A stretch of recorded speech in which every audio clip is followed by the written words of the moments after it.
ఈరోజు దేవుని మాట 4వ కీర్తన 1వ వచనం. నన్ను కరుణించి నా ప్రార్థన అంగీకరించు. నన్ను కరుణించి నా ప్రార్థనను అంగీకరించు. నా నీతికి ఆధారముడు దేవా, నేను మొరపెట్టినప్పుడు నాకు ఉత్తరమివ్వు. ఇరుకులో నాకు విశాలత కలుగు చేసిన వాడవు నీవే. నన్ను కరుణించి నా ప్రార్థనను అంగీకరించు. రాజైన దావీదు ఈ అధ్యాయంలో ప్రార్థన చేయడం మనం గమనిస్తాం.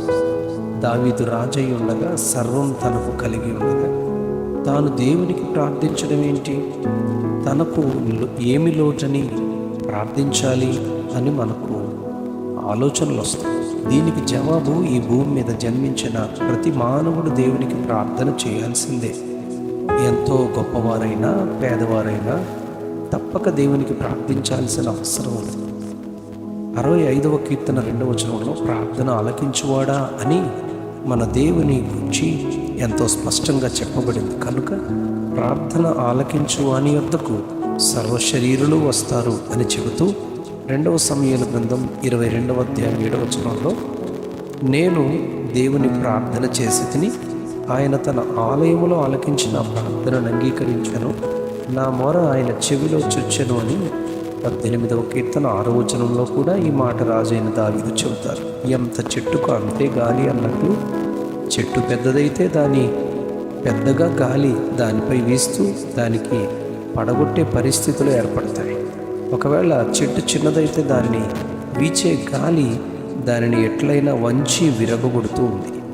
రాజైన దావీదు ఈ ధ్యానవాక్యంలో, నా నీతికి ఆధారమైన దేవునికి నేను మొరపెట్టగా నాకు ఉత్తరమిచ్చి ఇరుకులో నాకు విశాలత కలుగు చేశారని దేవుని మహిమపరుస్తాను. నన్ను కరుణించి నా ప్రార్థన ఇప్పుడు అంగీకరించమని ప్రార్థిస్తాను. దానియేలు తాను ప్రార్థిస్తూ దేవునితో ఇలా చెబుతారు, నీ గొప్ప కనికరములను బట్టియే మేము నిన్ను ప్రార్థించుచున్నాము, కానీ మా స్వనీతి కార్యమును బట్టి నీ సన్నిధిని నిలువబడి ప్రార్థించుటలేదు మా దేవా, చెవియొగ్గి ఆలకింపుము అని 18వ వచనంలో మొరపెడతారు. 9వ అధ్యాయం దానియేలు గ్రంథం 18వ వచనంలో మొరపెడతారు. 17వ కీర్తన 6వ వచనంలో, దేవా నేను నీకు మొరపెట్టుకుని ఉన్నాను, నాకు చెవియొగ్గి నా మాట ఆలకించి నాకు ఉత్తరమియండి అని దావీదు ప్రార్థిస్తాడు. 25వ కీర్తన 16వ వచనంలో కూడా, నేను ఏకాకిని బాధపడువాడును, నా వైపు తిరిగి నన్ను కరుణించు అని దావీదు ప్రార్థిస్తారు. యోనా గ్రంథంలో 1వ అధ్యాయం 6వ వచనంలో, ఓడ నాయకులు యోనా యొద్దకు వచ్చి, ఓడ ప్రమాద స్థితిలో ఉండగా, ఓయి నిద్రపో, నీకేమి వచ్చింది, లేచి దేవుని ప్రార్థించు, మనము చావకుండా ఆ దేవుడు మన యందు అనుకరించునేమో అని దేవునిపై వారి విశ్వాసాన్ని కష్టకాలంలో తెలియచేస్తారు. ఈ ధ్యానవాక్యంలో రాజైన దావీదు నన్ను కరుణించి నా ప్రార్థనను అంగీకరించు అని వేడుకుంటాడు.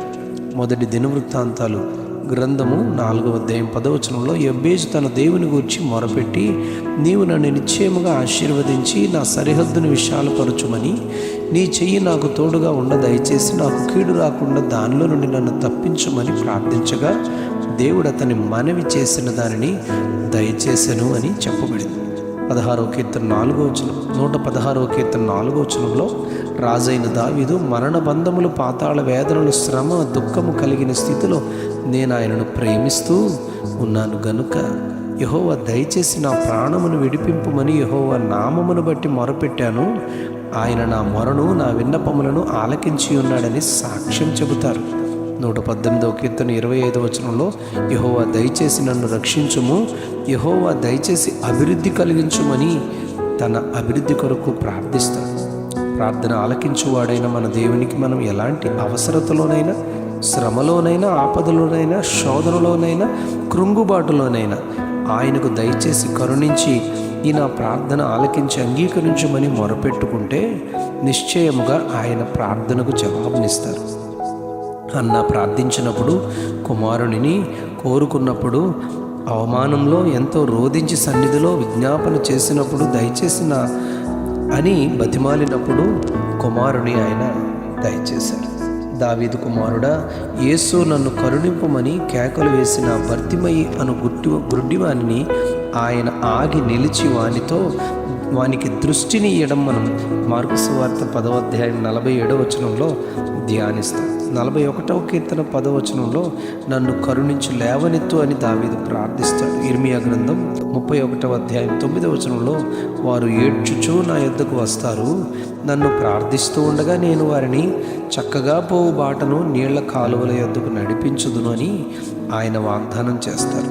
ఈ వాగ్దానం మనము కూడా ప్రార్థించి స్వతంత్రించుకోవాలని ఆశపడదాం. అట్టి కృప ప్రభు మనకు దయచేయునుగాక.